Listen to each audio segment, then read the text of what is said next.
이 시간 자리에서 일어나셔서 하나님의 말씀을 함께 보시겠습니다.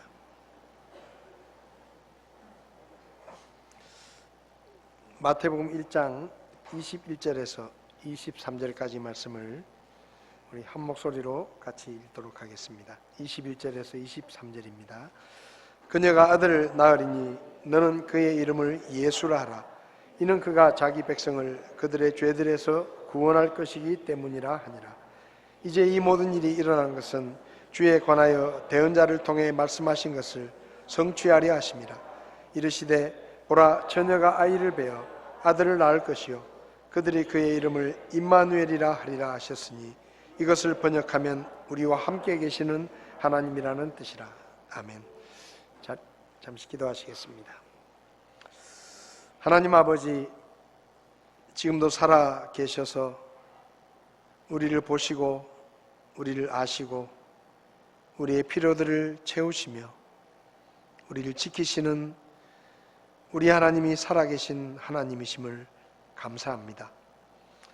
하나님께서 우리에게 하나님의 말씀이 기록된 성경책을 주시고 이 책을 읽을 때마다 하나님의 음성을 듣게 하시고 이 땅에 사는 동안 하나님의 백성으로 어떻게 살아야 할지를 가르쳐 주시니 감사합니다.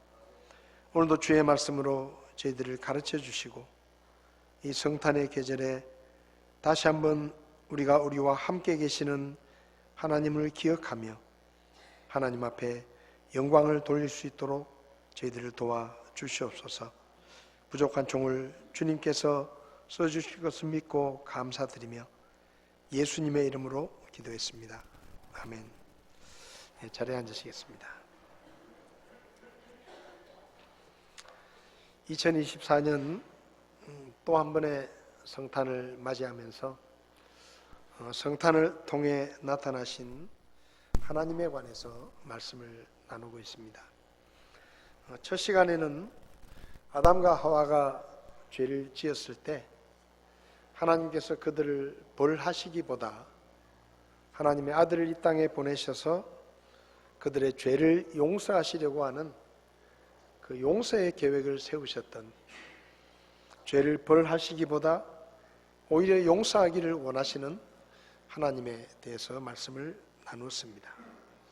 그리고 지난 주일에는 하나님께서 예수님을 통해 죄인을 구원하실 성탄을 계획하시고 예수님께서 오실 때까지 수많은 예언의 말씀을 성경에 기록하셨는데 하나님께서 그 모든 예언의 말씀들을 단 하나의 말씀도 제외하지 않고 다 이루셨다. 이것은 우리가 상상할 수도 없는 불가능에 가까운 확률이었지만 하나님은 단 하나의 말씀도 빠뜨리지 않으시고 모든 예언의 말씀을 성취하신 실수가 없으신 하나님이다라는 말씀을 드렸습니다. 저는 제가 믿고 섬기는 하나님이 벌을 주시기보다 오히려 그 죄를 용서하기를 더 원하시고 그리고 한치의 실수도 없이 우리를 지키시고 우리를 도와주신다라는 그 말씀이 얼마나 큰 힘이 되는지 모릅니다. 성경에 하나님께서 우리의 머리털까지도 세신 바 되었다고 이렇게 말씀하셨는데 사실은 저도 아침에 머리를 감을 때마다 머리카락이 여러 가닥이 빠지지만 얼마나 많은 머리털이 빠지고 얼마나 많은 머리털이 남아있는지 저도 모릅니다. 여러분은 아시나요? 근데 하나님은 아신다. 사실 믿기 어려운 말씀인데 지난 주일에 하나님께서 말씀하신 말씀들이 하나의 실수도 없이 모든 말씀을 그대로 이루시는 그 하나님이 나의 하나님이다라는 것을 생각해 보면 그분에게 제 머리털 수를 세는 것, 그것은 아무것도 아니다. 그런 생각이 들었습니다. 용서하시는 하나님, 실수가 없으신 하나님이 저와 여러분들이 믿고 고백하는 하나님이시라는 사실을 또 한 번의 성탄을 맞이하며 마음에 한번 다시 새기는 그런 시간이 되었으면 좋겠습니다. 오늘은 세 번째 시간으로 본문의 말씀을 통해서 성탄을 통해 보여주신 하나님의 모습 중에 우리와 함께 하시는 하나님이라는 제목으로 말씀을 드리려고 합니다. 성경을 보면 예수님에 관해서 여러 가지 호칭들이 나오는데 그 중에 이름만 몇 가지를 살펴보면 예수라는 이름이 있습니다. 21절을 보면 그의 이름을 예수라 하라 라고 하나님께서 정해 주셨습니다. 사실 예수라는 이름은 하나님께서 직접 정해 주신 이름이지만 당시 유대 사회에서 이 예수라는 이름은 제 이름만큼이나 흔한 이름이었습니다. 전화번호부를 펴면 제 이름을 가진 사람들이 적어도 몇 페이지는 나옵니다. 몇 페이지에 걸쳐서 저하고 똑같은 이름의 전화번호들이 쭉 나옵니다.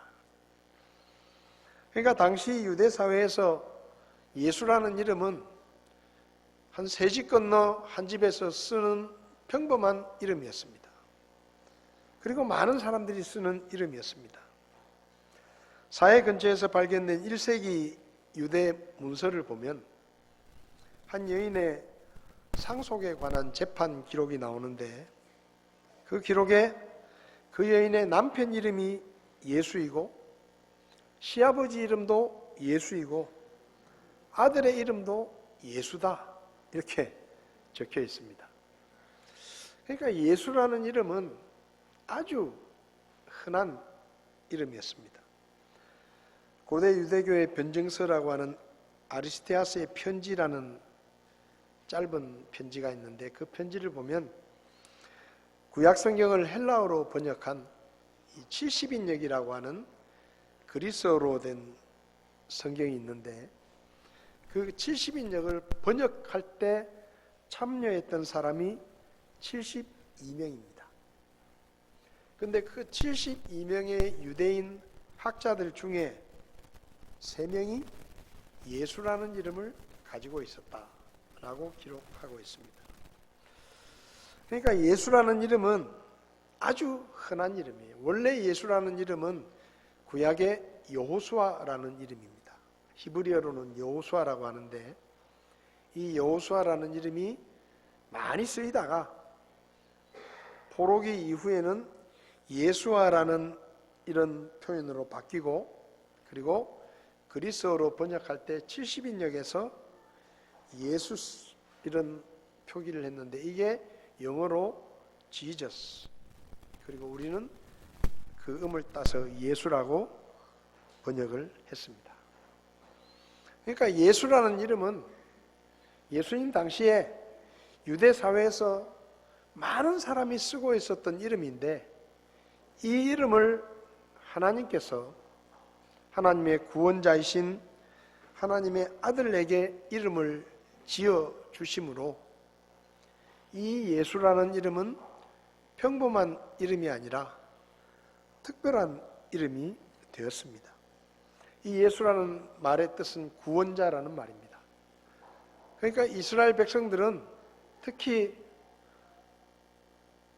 이집트에서 포로 생활을 하면서 아마도 제 생각에는 포로 생활을 하면서 하나님께서 그들을 구원해 주시기를 간절히 원하는 마음으로 아들의 이름을 지을 때 여호수아라고 지었던 것 같습니다. 그러니까 하나님의 구원자를 기다리면서 하나님께서 이 지긋지긋한 이집트의 노예 생활에서 우리를 건져 주십시오라는 의미로 아마 여호수아라는 이름을 짓기 시작했을 것이고 수많은 집들에서 아들의 이름을 여호수아라고 지었을 거라고 생각이 듭니다. 그렇게 시작된 이름이 계속해서 유대 사회 속에서 널리 쓰이다가 예수님 시대 때 하나님께서 예수님이라는 이 이름을 그분의 구원자에게 붙여주심으로 그 의미와 그 이름이 딱 맞는 구원자 예수님이 되셨다라고 볼 수 있습니다. 사도행전 4장 12절을 보면 다른 사람 안에는 구원이 없나니 하늘 아래에서 우리를 구원할 다른 이름을 사람들 가운데 주지 아니하셨느니라. 하나님께서 직접 지어주신 이 구원자라는 뜻의 예수님의 이름 외에 다른 구원자의 이름을 주신 일이 없다. 그래서 우리는 성경에 기록된 이 예수님을 유일한 하나님의 구원자로 믿고 그분을 믿음으로 구원을 받았다라고 우리는 확신을 하고 있습니다. 두 번째 이름은 16절에 나오는 그리스도라는 이름입니다. 마태복음 1장 16절을 보면 야곱은 마리아의 남편 요셉을 낳았는데 마리아에게서 그리스도라 하는 예수님이 태어나시니라. 그러니까 예수님의 두 번째 이름은 그리스도라고 이야기할 수 있습니다. 그리스도라는 이름은 헬라어인데 히브리어로는 이 그리스도라는 이름은 메시아라는 의미입니다. 기름 부음을 받은 자다. 그러니까 예수님은 그리스도라는 또 하나의 이름을 가지고 계셨는데 그 이름의 뜻은 이 사람은 기름 부음을 받은 사람이다 라는 의미입니다. 구약시대 때 하나님께서 기름을 부어서 임명하신 직책들이 있습니다. 왕을 세울 때 기름을 붓습니다. 사무엘이 베들레헴에 가서 이새의 아들 다윗에게 하나님께서 그를 두 번째 왕으로 지정하신 것을 의미하는 기름을 붓는 것을 우리는 성경을 통해 볼 수 있습니다. 그리고 제사장을 임명할 때 기름을 붓습니다. 그리고 하나님의 선지자, 대언자들을 임명할 때 기름을 부어서 임명을 합니다. 예수님께서 구약시대가 끝나고 신약시대에 들어와서 이 땅에 태어나신 예수님께서 기름 부음을 받은 자라는 그리스도라는 이름을 가진 것은 그분이 구약시대처럼 왕이시고 그분이 제사장이시고 그분이 바로 하나님의 말씀을 전하는 대언자, 이 세 가지의 직분을 동시에 수행하신 분이다 라는 의미입니다. 마태복음 16장 16절을 보면 예수님께서 제자들에게 너희들은 나를 누구라고 믿고 따르느냐 라고 물으셨을 때 베드로가 이렇게 대답합니다. 주는 그리스도시요 살아계신 하나님의 아들이십니다. 주님은 그리스도이십니다. 주님은 우리의 왕이시고 주님은 우리의 제사장이시고 그리고 주님은 우리의 대언자이십니다. 라는 고백입니다. 세 번째 예수님의 이름은 오늘 23절에 나오는 임마누엘입니다. 보라 처녀가 아이를 베어 아들을 낳을 것이요 그들이 그의 이름을 임마누엘이라 하리라 하셨으니 이것을 번역하면 우리와 함께 계시는 하나님이라는 뜻이다. 임마누엘, 우리와 함께 하시는 하나님.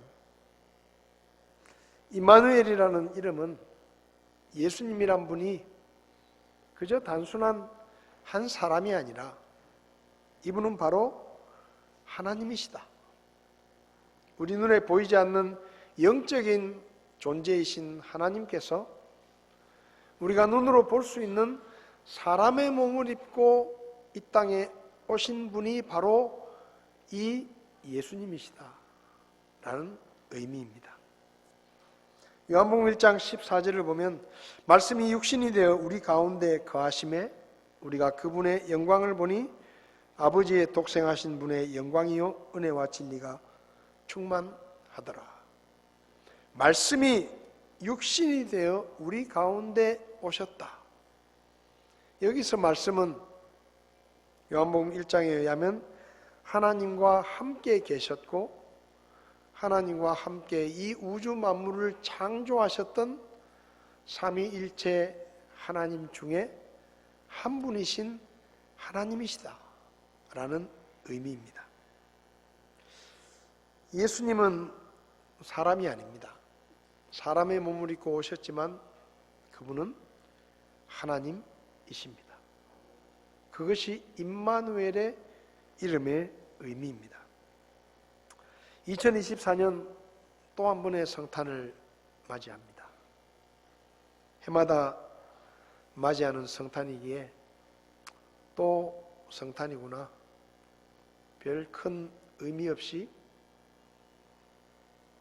그저 늘 그랬듯이 맞이하는 성탄이 되기보다 올 한 해에는 이 성탄을 통해 나타나신 하나님의 모습을, 우리가 믿고 섬기는 하나님이 어떤 분이신지를 좀 함께 깊이 묵상하는 그런 시간이 되었으면 좋겠는데, 그 중에 임마누엘의 하나님을 좀 마음에 깊이 묵상하는 이번 한 주간은 그 하나님을 묵상하는 시간이 되었으면 좋겠습니다. 임마누엘이라는 이름이 우리에게 보여주는 좀 더 자세한 하나님의 모습은 첫 번째로 죄인도 버리지 않고 찾아와 함께 하시는 하나님이십니다. 예수님께서 임마누엘이란 이름으로 이 세상에 태어나셨는데, 예수님께서 왜 하필이면 로마 시대 때, 로마의 식민 통치를 받는 시대에 태어나셨을까? 그보다 더 좋은 시절에 태어나실 수도 있었고 더 빨리 태어나실 수도 있었는데, 왜 하나님은 예수님의 탄생을 로마 식민 통치를 받고 있는 그때를 택하셨을까? 요한복음 1장 10절과 11절을 보면 이렇게 말씀합니다. 그분께서 세상에 계셨으며 세상이 그분에 의해 만들어졌으되 세상이 그분을 알지 못하였고 그분께서 자기 백성에게 오심에 그분의 백성이 그들을 받아들이지 아니하였다. 여기 말씀하시기를 예수님께서 세상을 창조하시고 사람들을 만드셨는데 정작 그 사람들은 예수님을 알아보지 못했다. 사람들을 만드신 주인이 왔는데, 창조주 하나님이 이 땅에 오셨는데 사람들은 그 하나님을 알아보지 못했다. 그리고 그분께서 자기 백성에게 오셨는데 그분의 백성들이 그분을 받아들이지 않고 거절했다.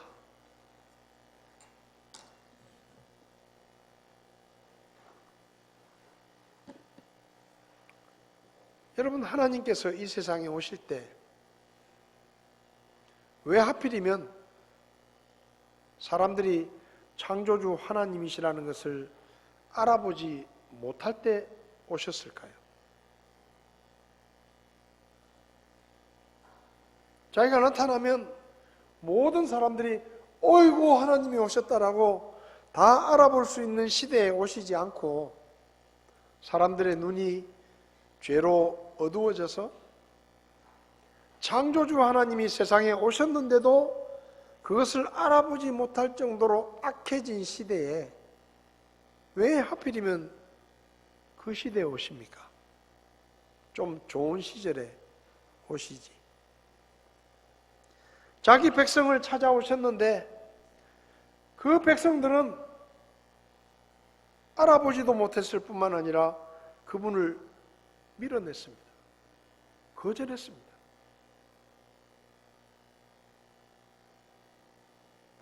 사람들의 마음이 죄악으로 어두워져서 창조주 하나님을 알아보지도 못하고 거절할 것을 아시면서 하필이면 타이밍이 왜 그때냐 이 말이에요.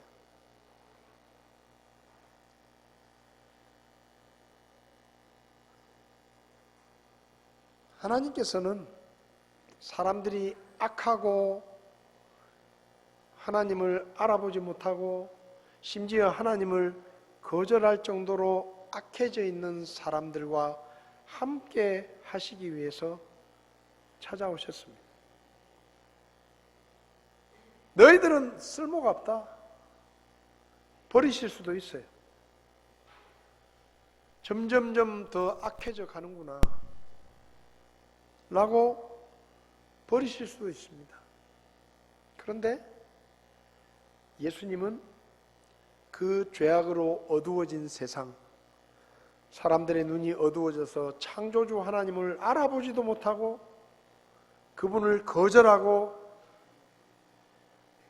그분을 밀어낸 그런 시대에 주님은 찾아오셨습니다. 마태복음 27장을 보면 아침이 되매 모든 수제사장들과 백성의 장로들이 예수님을 대적하여 죽이려고 의논한 뒤에 그분을 결박하여 끌고 가서 총독 본디오 빌라도에게 그분을 넘겨주니라. 창조주 하나님이 이 우주 만물의 주인이신 그분이 이 땅에 오셨습니다.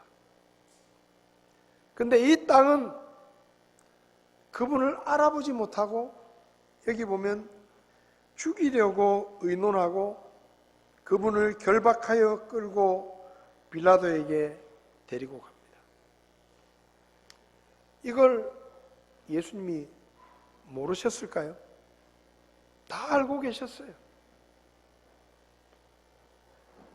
내가 세상에 가면 나를 알아보지도 못할 뿐만 아니라 나를 거절할 뿐만 아니라 나를 잡아서 죽이려고 할 것이다 라는 것을 예수님은 이미 다 알고 계셨습니다.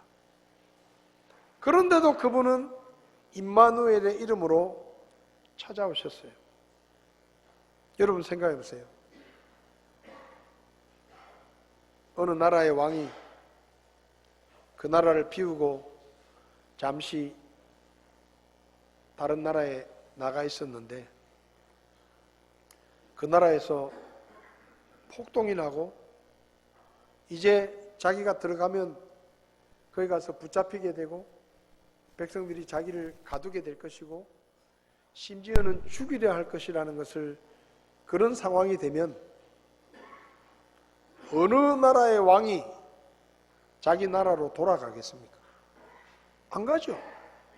가면 죽을 줄 알면서 가면 아무도 환영하지 않는데 아무도 자기를 환영하지 않고 오히려 자기를 거절하고 자기를 잡아 죽이려고 한다는 것을 뻔히 알면서 어떤 왕이 자기 백성들을 찾아가겠습니까? 근데 하나님은 그렇게 하신 거예요. 왜요? 그래도 그 백성들과 함께 하시려고 찾아오신 것입니다. 그게 임마누엘의 이름입니다. 마태복음 27장 22절을 보면 빌라도가 그들에게 이르되 그러면 그리스도라는 예수는 내가 어떻게 하랴 하니 그들이 다 그에게 이르되 그를 십자가에 못 박으소서. 온 백성이 한통속이 돼가지고 왕이신 예수님을 십자가에 못 박으라고 소리치고 있습니다. 창조주 하나님이 오셨는데 이 우주 만물의 주인이 직접 사람의 몸을 입고 오셨는데 그분을 알아보지 못할 뿐만 아니라 그분을 십자가에 못 박아 죽이라고 외치고 있는 자기 백성들을 바라보며 주님이 얼마나 마음이 아프셨겠습니까? 근데 주님은 오셨어요. 그것도 임마누엘의 이름으로 자기 백성들과 함께 하시기 위해서. 온통 죄악으로 눈이 어두워서 자기들의 탐욕을 위해서 하나님이 보내신 구원자이신 예수님을 십자가에 못 박아 죽일 것이라는 것을 다 아시면서도 그분은 죄인인 그분의 백성들을 버리지 않으시고 함께 하시기 위해서 임마누엘이라는 이름으로 찾아오신 것입니다. 두 번째로 이 임마누엘의 이름은 목숨을 걸고서라도 함께 하시겠다고 하는 하나님의 모습을 보여줍니다. 누가복음 2장을 보면 하나님이신 예수님이 베들레헴에 태어나셨습니다. 어디 태어나셨죠? 4성급 호텔방에서 태어나셨습니까? 모든 것이 잘 갖추어진 산부인과 병원에서 태어나셨나요? 아니에요. 성경을 보면 그때 베들레헴에는 수많은 사람들이 모여와가지고 여관방 한 칸도 구하지 못해서 헛간에서 태어나셨다라고 기록합니다. 여러분, 여기 계신 분 중에 헛간에서 태어나신 분 손 들어보세요. 손 들어보세요. 헛간에서 태어나신 분.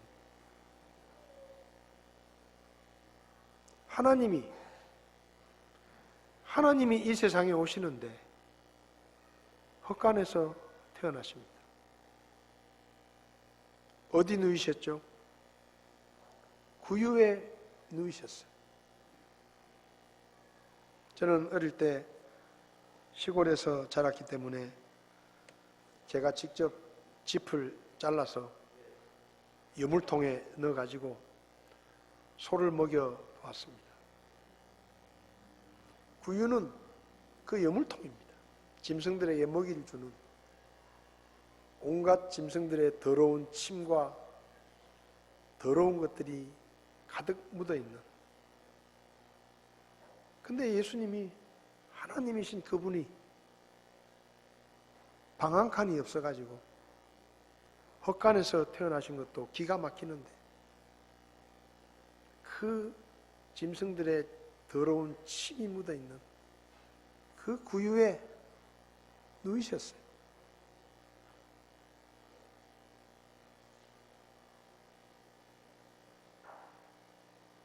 전쟁통에 아이가 태어나도 이렇게는 태어나지 않습니다. 그렇잖아요.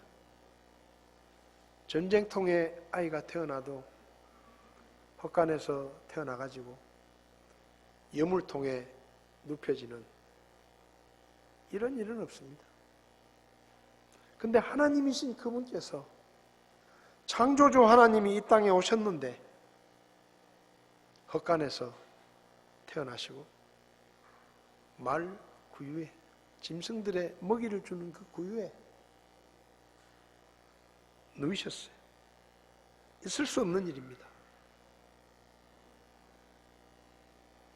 그뿐만이 아닙니다. 마태복음 2장 13절을 보면 그들이 떠난 뒤에 보라 주의 천사가 꿈에 요셉에게 나타나 이르되 헤롯이 어린아이를 찾아 그를 죽이려 하니. 예수님이 태어나셨습니다. 그런데 태어나신 것도 헛간이고 누이신 것도 구유라는 것도 기가 막힌데 그분이 태어나신 지 얼마 되지 않아서 헤롯이라고 하는 왕은 그분을 죽일 계획을 합니다. 그분을 죽이려고 하는 거예요. 이제 태어나신 지 얼마나 됐다고 그분을 없애버리려고 합니다.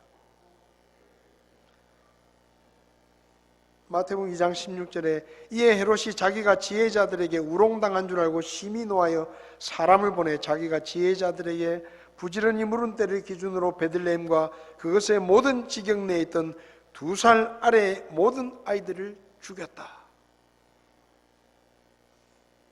여러분, 창조주 하나님이신 우주 만물의 주인이신 그분이 이 땅에 태어났는데 그분에게 다가온 것은 헤롯의 칼날이었습니다. 죽이려고 하는 거예요.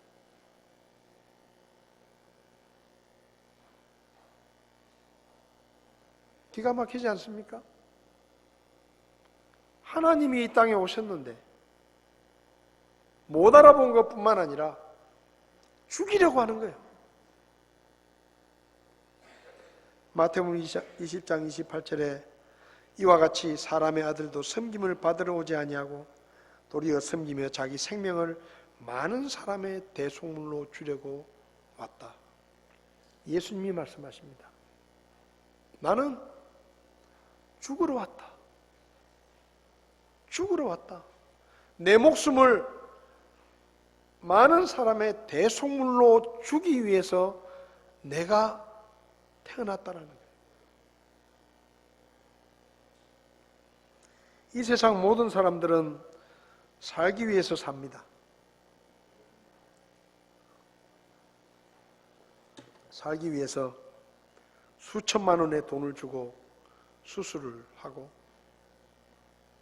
살기 위해서 가진 것이 없는 사람들은 쓰레기통을 뒤져서라도 남이 버린 음식까지도 먹습니다.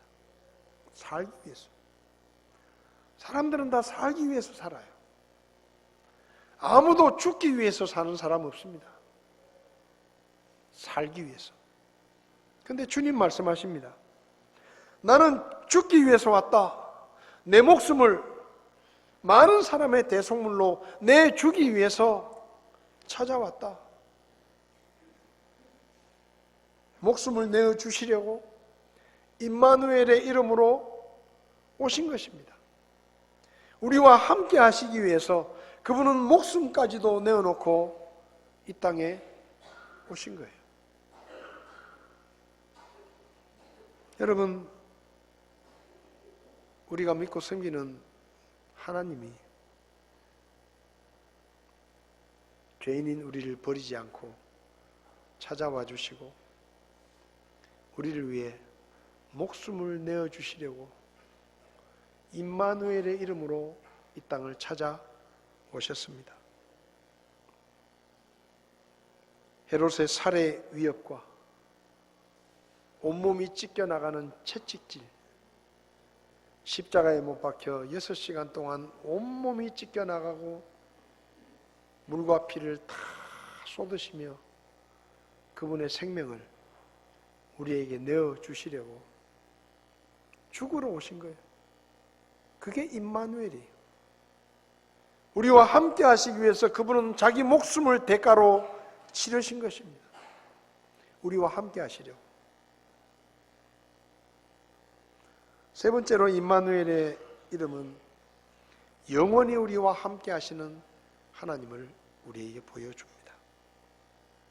하나님은 우리가 악한 죄인이었을 때 우리를 찾아와 주셨습니다. 우리를 위해 누군가 대신 죽어 주어야 할 때 그분은 그 자리에 들어가셔서 우리를 대신해서 자신의 목숨을 내어주셨습니다. 그분은 목숨의 위협을 받을 때 우리를 홀로 두고 도망치지 않으시고 그때도 우리와 함께 계시면서 우리가 맞을 채찍을 대신 맞으시며 우리를 감싸 안으셨고 우리가 못 박혀야 할 십자가에 자신이 친히 못 박히시며 우리를 살려 주셨습니다. 그게 임마누엘이에요. 그분의 십자가를 통해 우리는 깨닫게 됩니다. 아, 하나님은 자기 목숨을 내놓을 상황이 되더라도 우리를 버리지 않으시는 분이구나. 우리를 떠나지 않으시는 분이구나. 십자가를 통해 우리는 깨닫게 되는 거예요. 아, 내 친구들은 내가 망하고 내가 돈이 없고 내 형편이 어려워지면 언제든지 등을 돌리고 나를 버리고 나를 떠날 수 있지만 심지어 내 자식도 김병에 효자 없다고 부모가 늙고 병들면 연락도 끊고 어느 날 쓸쓸하게 그 단칸방에서 숨을 거두고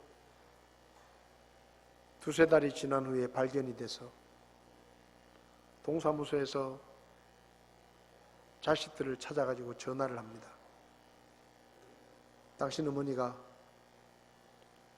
두세 달 전에 돌아가셨는데 우리가 늦게 발견을 해서 장례를 치르려고 하니까 자식들이 좀 와야 되겠습니다. 모릅니다. 알아서 하세요.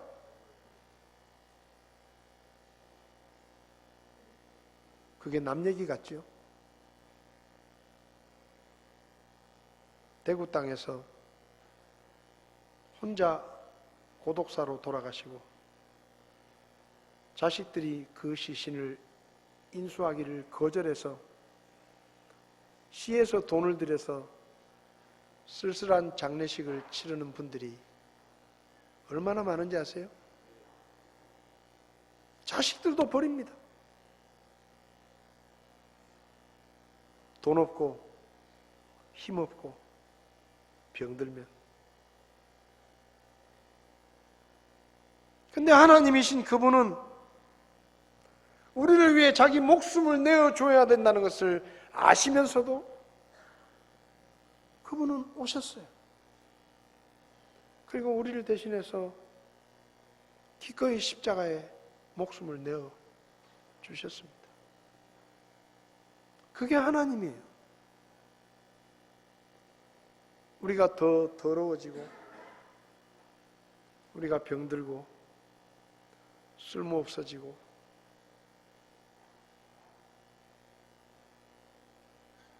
짐이 되면 사람들은 떠납니다. 친구들도 떠나고 가족들도 떠나고. 근데 끝까지 떠나지 않는 분, 우리 주님께서 우리를 끝까지 버리지 않으십니다. 마태복음 28장에 그렇게 말씀하셨죠. 그러므로 너희는 가서 모든 민족들을 가르치고 아버지와 아들과 성령의 이름으로 그들에게 침례를 주며 무엇이든지 내가 너희에게 명령한 모든 것을 그들에게 가르쳐 지키게 하라. 어마어마한 사명을 주셨습니다. 그런데 그 사명의 끝에 이런 말씀이 있습니다. 보라, 내가 세상의 끝까지 항상 너희와 함께 있느니라. 내가 세상의 끝까지 항상 너희와 함께 있느니라. 나는 너희를 떠나지 않는다. 나는 너희를 버리지 않는다. 결코, 절대로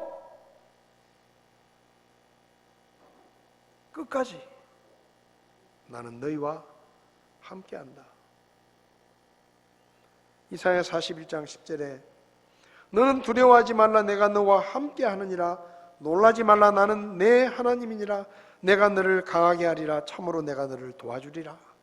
참으로 내가 내 의의 오른손으로 너를 떠받쳐 주리라. 이 말씀은 이스라엘 백성들에게 하신 말씀이에요.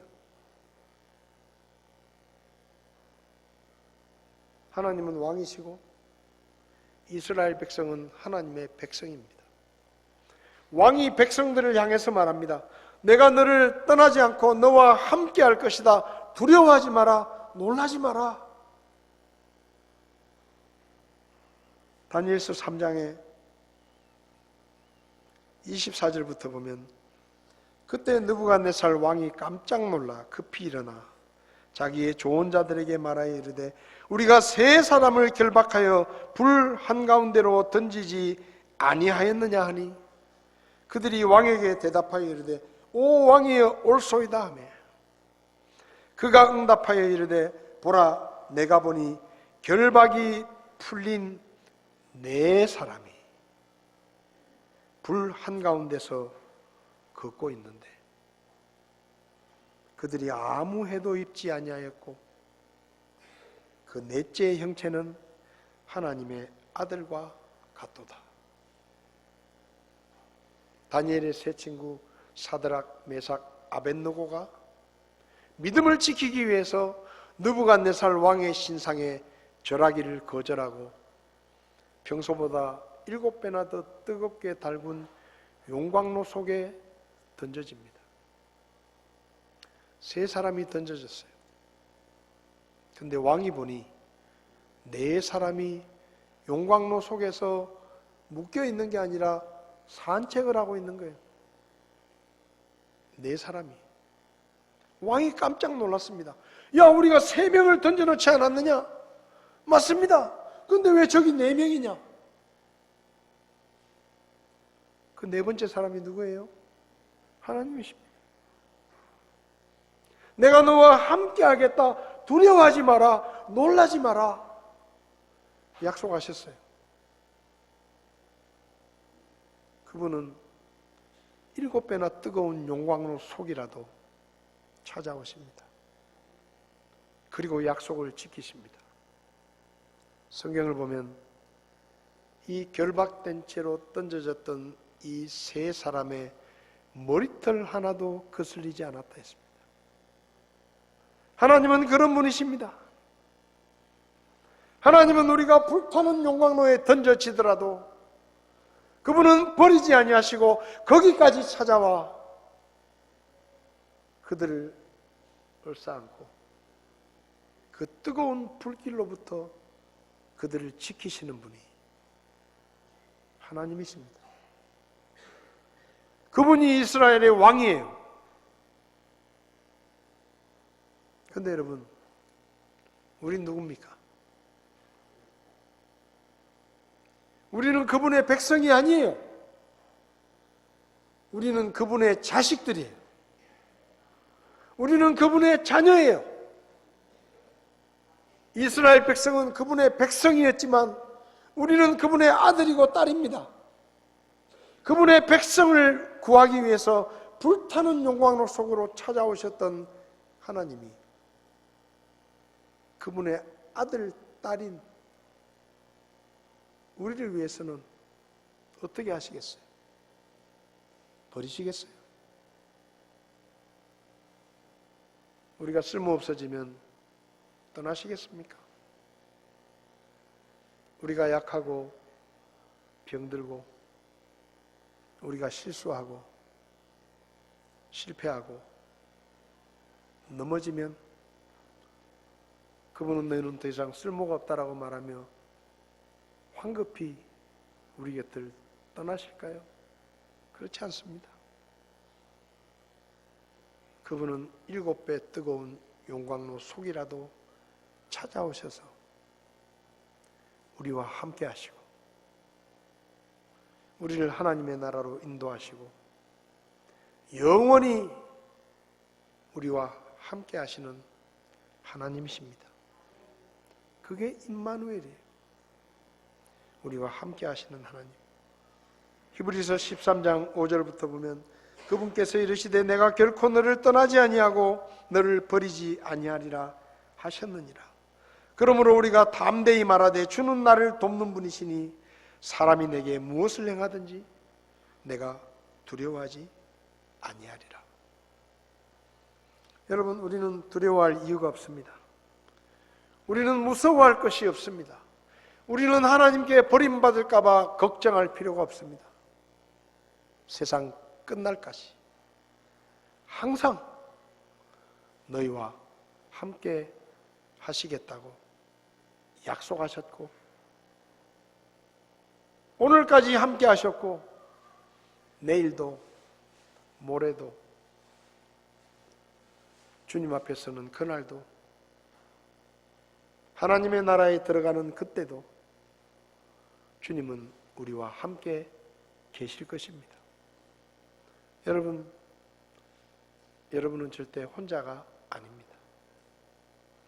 모두가 우리를 떠나고 모두가 우리를 버려도 하나님은 거기에 우리와 함께 계십니다.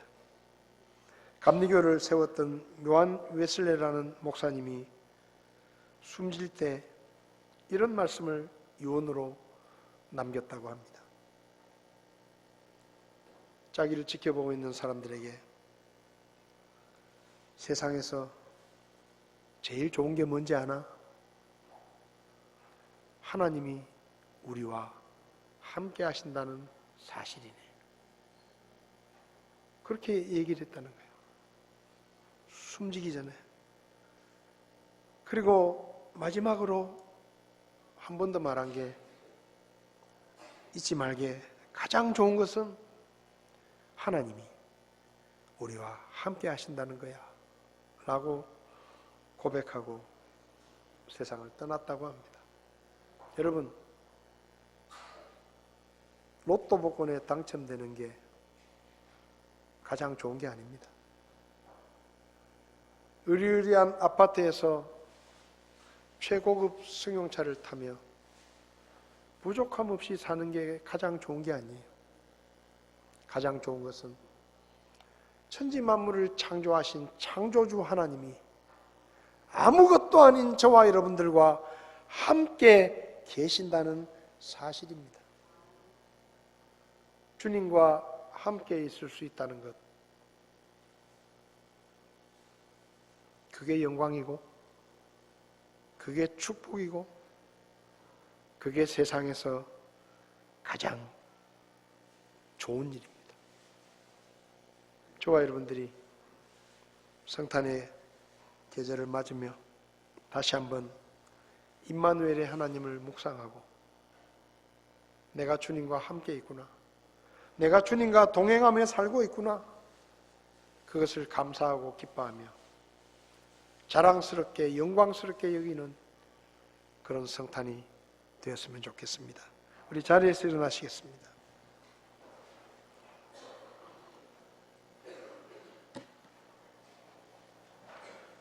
아까 찬송했는데 주와 동행하는 것 영광이로다.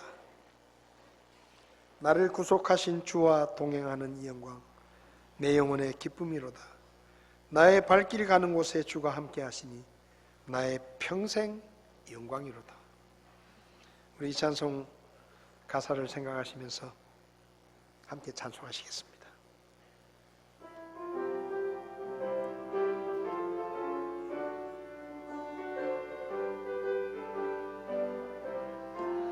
나를 구속하신 주와 동행하는 이 영광, 내 영혼의 기쁨이로다.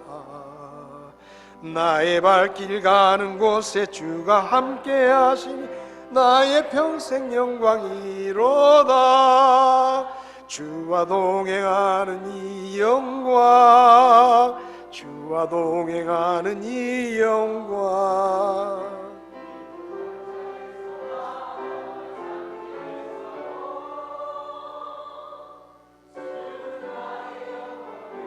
주와 동행하는 이 영광, 주와 동행하는 이 영광, 주와 동행하는 이 영광. 깊은 골짜기에서나 험한 산길에서도 주는 나의 영광 되도다. 잠시 고개를 숙이시고 반주가 나오는 동안에 혹시 여러분 가운데, 목사님 제가 교회는 왔지만 제가 아직 구원받지 못했습니다, 아직 예수님을 믿고 구원받은 확신이 없습니다, 저는 아직 주님과 동행하고 있는 것 같지 않습니다. 그런데 오늘 설교를 들으며 저도 회개하고 예수님을 믿어 구원받고 하나님의 자녀가 되어 하나님과 동행하는 삶을 살기 원합니다. 저도 예수 믿기 원합니다. 그런 분이 계시면 오른손을 잠깐 들어주시면 제가 기도해 드리겠습니다. 그런 분 계시지 않습니까?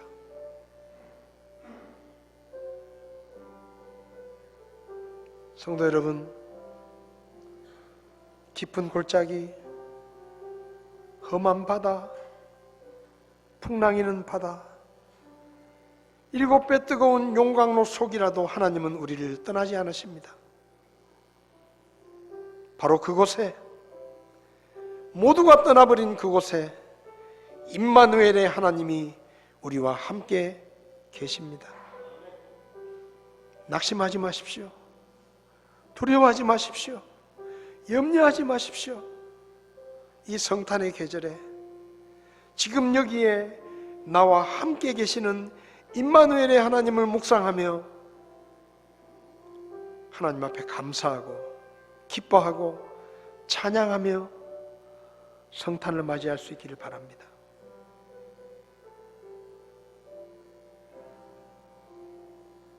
고마우신 하나님 아버지, 우리가 죄인이었을 때, 영원히 멸망할 죄인이었을 때 임마누엘의 이름으로 우리를 찾아오셔서 우리가 맞을 채찍을 대신 맞으시고 우리가 못 박혀 죽어야 할 그 십자가에 우리 대신 못 박혀 죽으심으로 우리에게 구원의 은혜를 허락하신 하나님의 사랑을 감사합니다.